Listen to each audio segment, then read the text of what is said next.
Hayatında hiç biriyle karşılaştın mı? Seni yıktı, kullandı, silip geçti ve hiç pişman olmadı. Belki bir sevgili, belki bir patron, belki de bir arkadaş. Sen geceleri düşünürken o rahat rahat uyudu. Bunun sebebini merak ettin mi? Bunun sebebi ahlak eksikliği değil. Bunun sebebi beyin yapısı. Tarihte 3 isim var. Birbirini hiç tanımadılar. Ama aynı karanlıkta inşa edildiler. Roma İmparatoru Nero, Kardinal Richelieu ve Himmler. Bu video bittikten sonra bu insanları sadece tarihte değil, kendi hayatında da tanıyacaksın.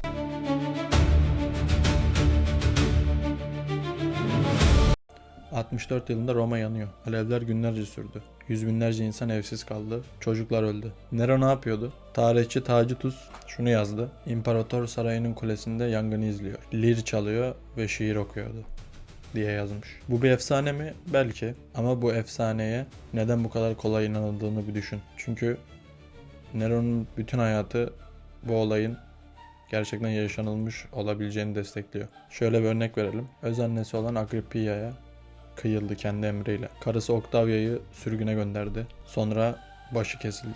Hamile eşi Poppaea iddia edildiğine göre Nero'nun vurduğu bir tekme sonucunda hayatını kaybediyor. Pişmanlık var mı? Yok. Çünkü Nero bir narsisti. Modern psikolojinin tanımladığı en saf haliyle. Narsizm sadece kendini sevmek değil. Empati körlüğü. Başkasının acısını gerçek olarak algılayamama durumu. Herhangi bir eleştiriyi de varoluşsal bir tehdit olarak algılayan bir kafa yapısı. Nero sahnede şarkı söylüyordu.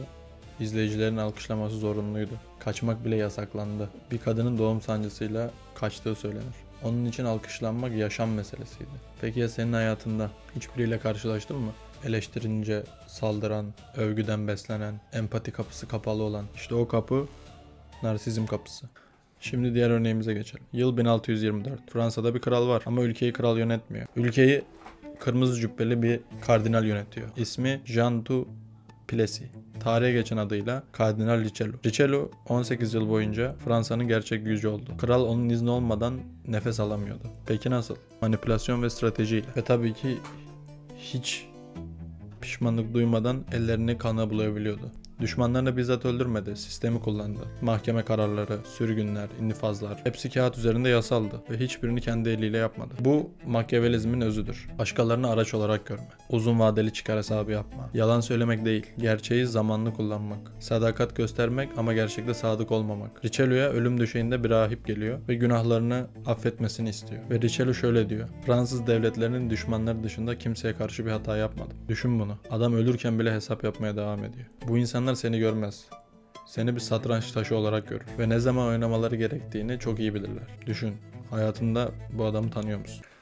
Yıl 1941. Heinrich Himmler bir toplama kampını ziyaret ediyor. Ve gördükleri karşısında mide bulantısı hissediyor. Yardımcısını çağırıyor ve bundan bahsediyor, midesinin bulandığından. Sonra ofisine dönüyor, akşam yemeğini yiyor. Ve o kampın kapasitesini 3 kat arttıran emri imzalıyor. Ve tek bir gece bile uykusu kaçmıyor. İşte bu psikopati. Psikopati, Hollywood'un bize öğrettiği gibi kan içen bir canavar değil. Aksine ofiste çalışan, düzgün giyinen, oyunu kurallarına göre oynayan ama bir şey eksik olan biri. Korku yok, suçluluk yok, vicdan yok. Bilim bunu beyin taramalarıyla kanıtladı. Psikopatların amigdalaları, yani beynin korku ve empati merkezi olan amigdalaları tipik insanlara göre belirgin bir biçimde farklı çalışıyor.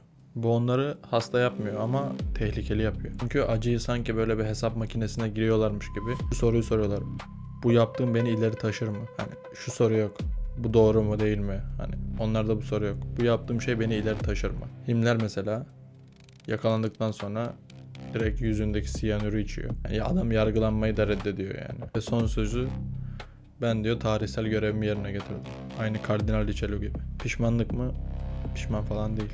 Çünkü pişmanlığı hissetmiyor. Şimdi sana önemli bir şey söylemem gerekiyor. Bu üç özellik narsizm, Machiavellizm, psikopati sadece tarihe ait değil. Araştırmalar şunu gösteriyor.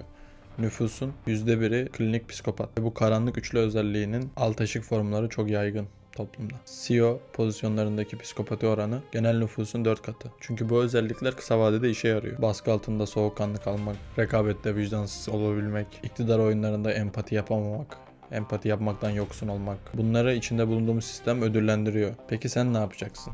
Birincisi bu özellikleri tanıyacağız. Bu özelliklere sahip insanları. Mesela narsizm, mesela bir narsist seni sürekli eleştirir ama övgüye açtır. Machiavellist seni ancak işine yaradığında arar. Normal zamanda aramaz. Psikopatiye sahip insan seni hiç görmez. Sadece ne işe yarayacağını hesaplar. İkincisi sınır koymak. Bu insanlar sınır tanımaz. Çünkü sınırı yok. Ama sen koyabilirsin. Üçüncüsü anla ama asla bağlanma. Bu insanları anlamak seni güçlü kılar. Ama onlara acımak seni yıkar. Nero, Kardinal Richelieu, Heinrich Himmler. Bunların hepsi farklı yüzyıllarda yaşadılar. Ama hepsi aynı bahsettiğimiz psikolojik şablondan çıktı. Ve bu şablon hala aramızda gezmeye devam ediyor ve devam edecek. Nero kendi dünyasının merkeziydi. Richelieu herkesin dizginini tutan adamdı. Himmler hiçbir zaman uyumadı. Himmler hiçbir zaman uyumadı. Çünkü suçluluk onu uyandırmıyordu. Üçü de farklı görünüyordu ama üçü de aynı şeyden yoksundu. Ve belki şu an aklına biri geliyor. O isme iyi bak. Bu videoyu buraya kadar izlediysen zaten anlıyorsun. Bu sadece tarihte olan bir şey değil. Bu insan doğasının karanlık bir köşesi. Ve bu özellikleri tanıyan insanlar bu insanlardan korunabilir. Sen de yorumlara